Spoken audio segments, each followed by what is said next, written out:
Welcome to Plimsolls to Platforms, Episode 8. Join us as we marvel at Madonna, celebrate flower power, check out Johnny Depp's style, discover some sparkling treasures, and wish Vogue magazine many happy returns.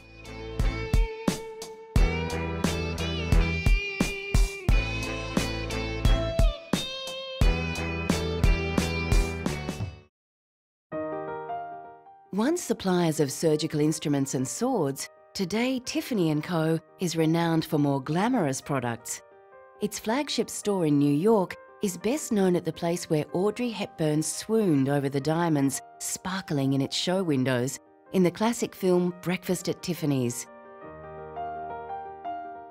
Charles Tiffany founded the store in 1837 using a $1,000 advance from his father, and it soon became an American icon.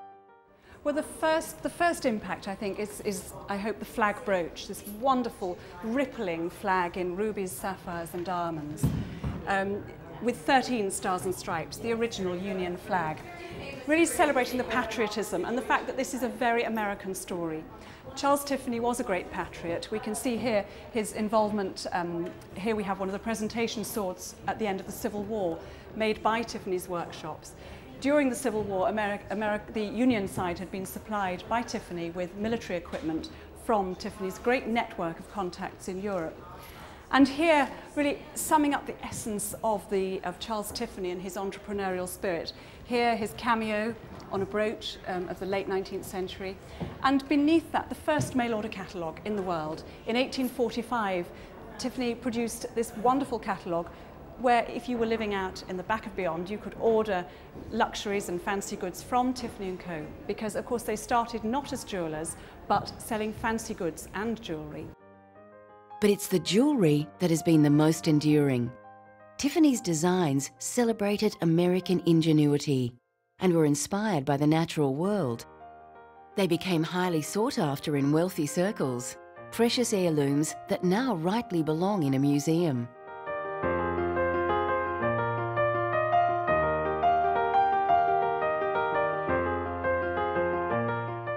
Britain recently staged a Tiffany retrospective that showcased the jewellery across the ages. It's the biggest jewellery exhibition devoted to Tiffany & Co. that has ever been staged.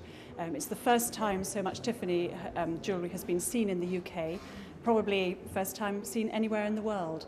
And as I say, it spans the whole history of the firm, so it's wonderful to see the development of styles, the emerging of different themes and the growth of this business from a very small fancy goods store that was founded in 1837 to an international jewellery house.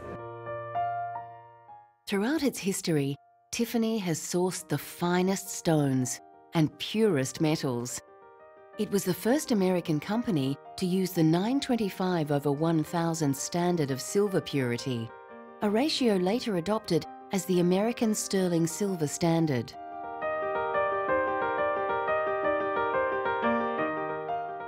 Its craftsmen were noted for their workmanship and eye for perfection. At the heart, I think it's one of those absolutely classic designs where, rather than cluttering up the top with a loop, the chain or the silk cord is threaded through.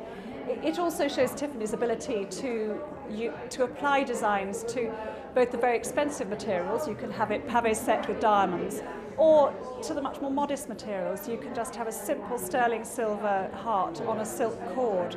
And so it shows that marvellous versatility, and it remains an absolute classic. Tiffany's jewellery appeals to movie stars and office workers alike. Women all over the world respond to the classic blue Tiffany box and the wonders it inevitably contains.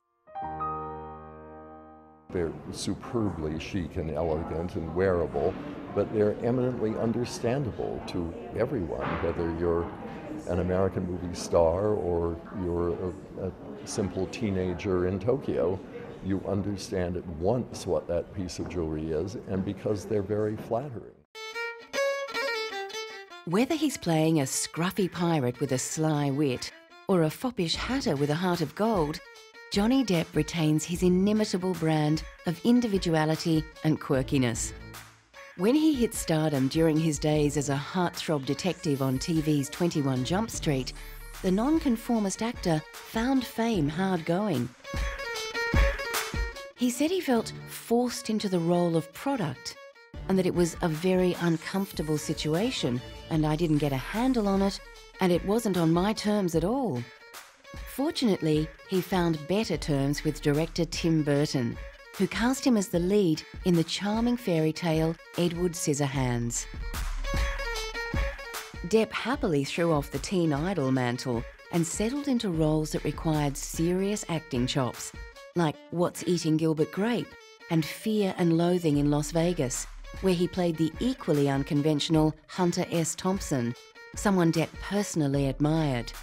But it was the role of rascally Jack Sparrow in the Pirates of the Caribbean franchise that cemented his fame as one of Hollywood's most bankable stars. It also raised interest in him to new heights, and his red carpet appearances became top entertainment news.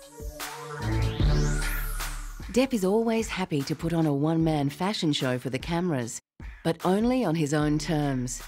Instead of sticking to a classic designer, he mixes and matches his own wardrobe to reveal an engaging personality.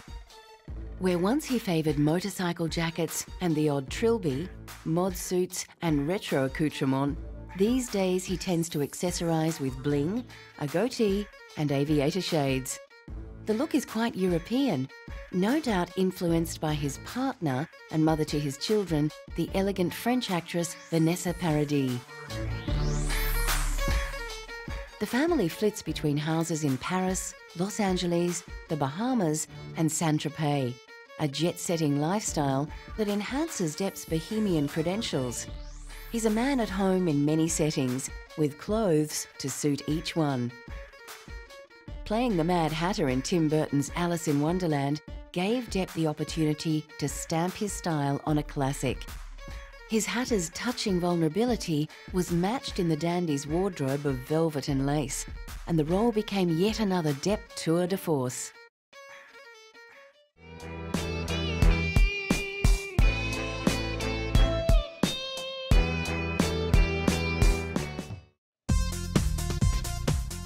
With a nickname like the Material Girl, it's no wonder singer and actress Madonna has a foot firmly in the world of fashion.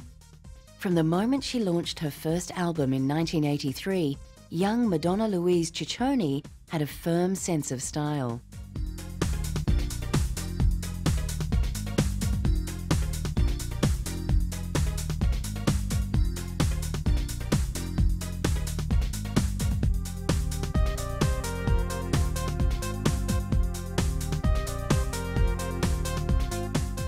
With the help of a stylist friend, she put together a look involving fishnet stockings, lacy tops, skirts over capri pants, crucifix and bleached hair. It became one of the defining looks of the 80s. The film Desperately Seeking Susan played on the desire of millions of girls to dress and be just like Madonna. In it, bored housewife Rosanna Arquette loses her memory and thinks she's Susan, played by Madonna, an outrageous, funky drifter who can make anything look sexy, even a business shirt over a pair of men's underpants. Although Madonna never again reached the same level of success as an actor as she did in that film, her music career continued to hit new heights. And for each new album, she invented a new image, each one becoming an iconic image of the times. For Blonde Ambition, it was a shocking Jean-Paul Gaultier-designed conical bustier worn with suspenders. For Ray of Light, it was Eastern-inspired silks and henna-covered hands. However, even a style icon can tire of public attention. In 2004, Madonna told People magazine, "I don't want people to dress like me anymore." Following her 2000 marriage to British director Guy Ritchie, Madonna went through yet another style metamorphosis, favouring understated tweeds and herringbone in brown and grey, reflecting her new life as a lady of the manor. Madonna has also designed a line of clothing for Swedish superstores H&M, and she's currently collaborating on a junior fashion line with her teenage daughter Lourdes, called What Else? The Material Girl collection.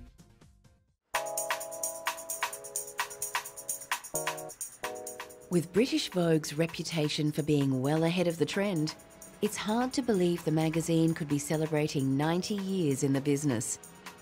A spin-off from the American fashion Bible, it quickly found its niche in early 20th century Europe and became essential reading for stylish young ladies.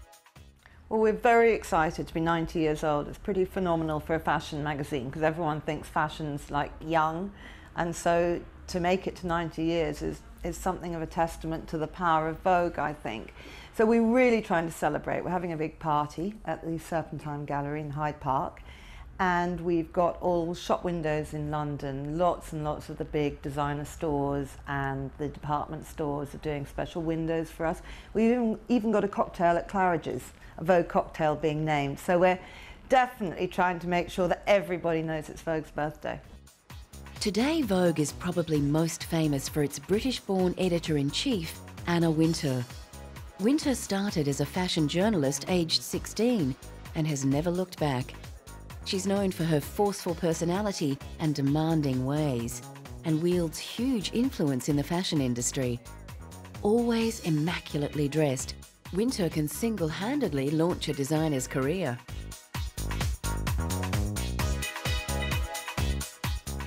Many famous writers and photographers have worked for British Vogue over the years, including artist Helen Turlow. She illustrated the magazine's first cover, which announced it would provide a forecast of autumn fashions, and has continued to give its readers forewarning of future fashion trends. The first overseas edition of an existing fashion magazine, British Vogue stumbled a little in its first few years, when its second editor focused on literature rather than fashion. However, once the focus shifted back to fashion, readership soared, and the magazine is now the most profitable in the country. Its current editor says Vogue has always done well, even in hard times. Oddly, the company that owned Vogue decided they'd launch a British edition, which you would have thought, that sort of in the middle of World War I, would be a very kind of dodgy decision, and that people weren't that interested in fashion and trends. But in fact, you tend to see with Vogue that at times of hardship, Vogue does quite well, because I think people do like a bit of something uplifting, a bit of escapism, a bit of a treat. You saw it in the Second World War as well. Vogue has always kept pace with the times. I mean, very early on in the 1920s, people were talking about features about women in the workplace, for instance. And then you've got wonderful things like stories about, you know, the advent of jet travel, you've got the telephone. I mean, it was an unrecognizable world in 1916 to what we have now. And I think what makes Vogue different to other women's magazines, and indeed other fashion magazines, is that it does kind of chronicle the changes in society through the filter of Vogue always. It's not a newspaper, but it is a kind of magazine of record, and that's something that I think this issue really demonstrates. The model most associated with British Vogue is supermodel Kate Moss. Kate Moss sells the magazine, and as I think you pointed out to me 23 times, she's been on the cover. She's not on our 90th birthday issue, because I don't think one person could have been on that, which is why I've chosen to do a gatefold with 90 covers of Vogue. Schulman's 90th edition was a wonderful celebration of Vogue's rich history. The editor is renowned for her collectible covers, and this one featured every Vogue cover ever published. She says there's a good reason for Vogue's long-lasting appeal. And I think Vogue's longevity does have to do with the fact that it's broader reaching than just fashion, and it's really about kind of contemporary culture and glamour.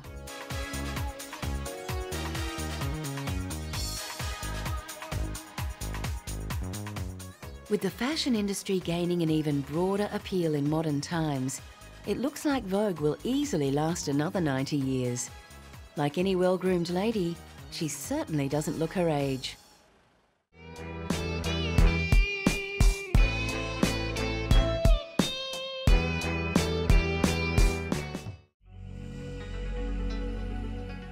When you want clothing that's distinctive, well-crafted and classic, French haute couture collections are the place to look. Literally translated as high dressmaking, haute couture is now a protected label, and only dressmakers who conform to its high standards can claim admission to the select club.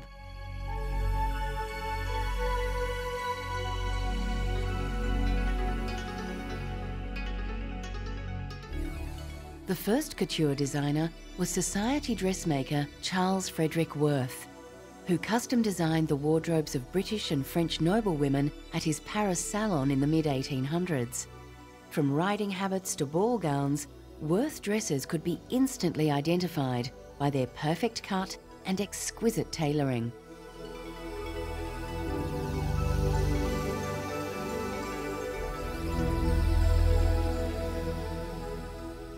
In the early 20th century, Paul Poiret became the face of couture. The Frenchman's exotic Orientalist fantasies and shocking styles such as harem pants and pantaloons beguiled women who wanted to wear their modernity on their sleeve or their trousers. Poiret's draped silhouettes became his signature style. But as well as a return to classical beauty, they represented freedom from the discomfort and restriction of tight-laced underwear. The next great haute couture designer was post-war icon Christian Dior. In 1947, he premiered his new look, a confection of swirling fabric and exaggerated femininity. After almost a decade of clothing shortages and utilitarian wartime wardrobes, Dior's opulent designs opened the door for a new view of fashion.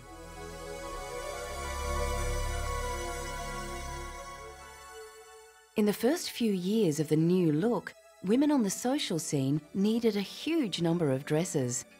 In a typical day, they might change from a day dress to a formal afternoon dress, a cocktail dress to a semi-evening dress, before finally progressing to a short evening dress. And of course, a long evening dress for very formal occasions.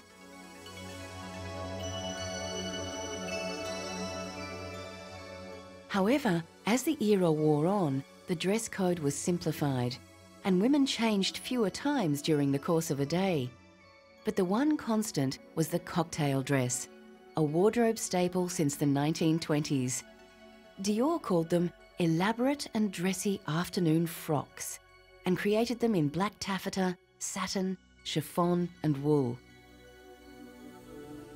A key element of post-war couture was the evolution of fashion photography. Artists like Cecil Beaton were employed to photograph the world's most beautiful models in exquisite clothes, and the results were published in newspapers and magazines all over the world.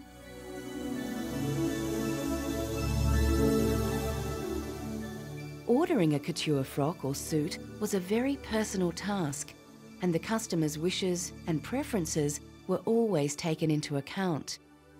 According to couturier Hardy Amies, the whole process should be a harmonious cooperation between designer, tailor and customer, with the saleswoman as a sort of referee. The golden age of couture died with Dior in 1957. However, his design house is still in operation, under the artistic direction of the talented John Galliano. Many of today's household names, such as Yves Saint Laurent, Pierre Cardin, and Emmanuel Ungaro, trained under the greats like Dior and Balenciaga. They've updated the style, but maintained the quality. Although economic realities have forced couture designers to expand into ready-to-wear, like their forefathers, they still provide a bespoke service.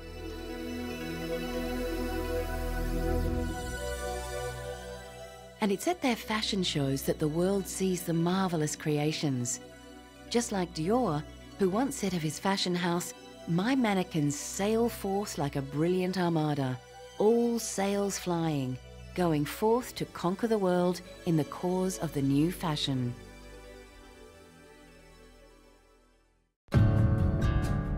In the 1960s, a counterculture sprang up that rocked Western establishment to its core.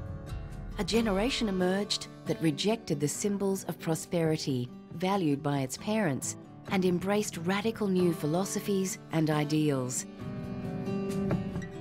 Known as hippies, short for hipster, these unconventional thinkers scorned fashion as a device for conformity and favoured eclectic, individual styles. Entranced by the openness of Eastern mysticism, hippies absorbed Eastern patterns and fabric, weaving them into a wardrobe that ranged from bell-bottoms to fringed jackets to paisley peasant dresses.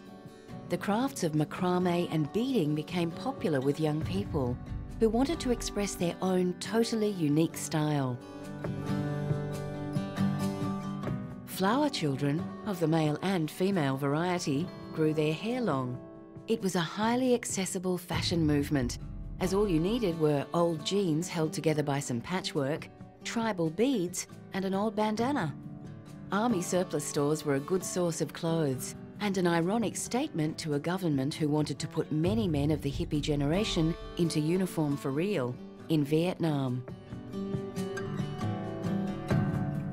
Hippies also loved their flowers. Real or fake, they symbolised peace in a time of constant war and love in the face of opposition from authority. The hippie era was a pivotal time for women, and their struggle for equality was reflected in their clothes. Designer Mary Quant's mini dress designs scandalised some, but they had such an impact that shorter skirts and dresses soon became mainstream.